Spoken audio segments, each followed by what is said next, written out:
ஏம்மா புள்ள, என்ன வறுக்கிற? இல்லைங்க, அரிசி தான் வறுக்கிறேன். என்னத்துக்கு அரிசி வறுக்கிற? இன்னைக்கு திருவாதிரை கலையாம், திருவாதிரை அன்னைக்கு.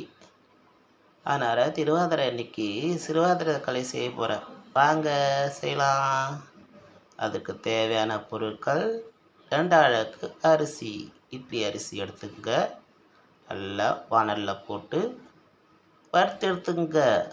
வறுத்து எடுத்துட்டு 1/4 அழகு சிறுபருப்பு, அதையும் நீங்கள் வானலில் போட்டு நன்றாக செவக்க வறுத்து எடுத்துக்கோங்க. வறுத்து எடுத்த இரண்டையும் மிக்சியில் போட்டு நல்லா கொரப்பாக அரைச்சி எடுத்துக்கோங்க. அரைச்சி எடுத்துட்டு என்ன பண்ணணும், ஒரு வானல் எடுத்துக்கோங்க. வானலை எடுத்துட்டு அதற்கு உங்களுக்கு எவ்வளோ டேஸ்ட் வரணுமோ அதுக்கு ஏற்ற மாரி நெய்யை ஊற்றுங்க. நெய்யை ஊற்றிட்டு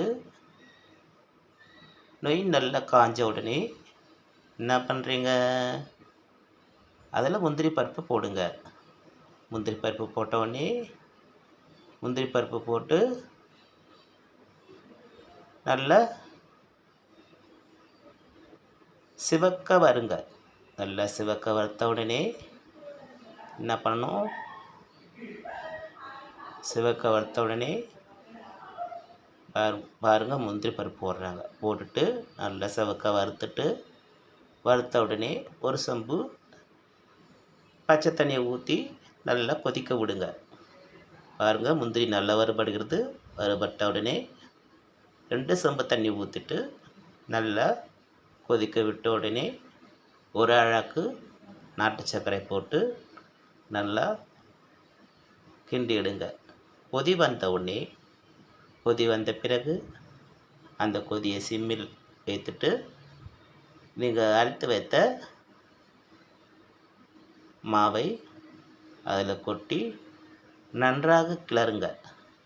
கிளறின உடனே அந்த அரிசி மாவு தண்ணியோடு சேர்ந்து நல்லா வெந்துடும். வெந்த உடனே திருவாதிரை களி தயாரிக்கிறது. இப்போ பாருங்கள் எத்தனை தண்ணி ஊற்ற போகிறோம். 2 சொம்பு தண்ணி ஊற்றுனீங்கன்னா அந்த 2 சொம்பு தண்ணி ஊற்றிட்ட பிறகு ஒரு அழகு நாட்டு சர்க்கரை, அந்த நாட்டு சர்க்கரை நல்லா அதில் கரைஞ்சி நல்லா கொதிக்க விட்ட உடனே அரைச்சி வச்ச இட்லி அரிசி, சிறுபருப்பு, அதோட வாசனைக்கு தேவையான 2 ஏலக்காய்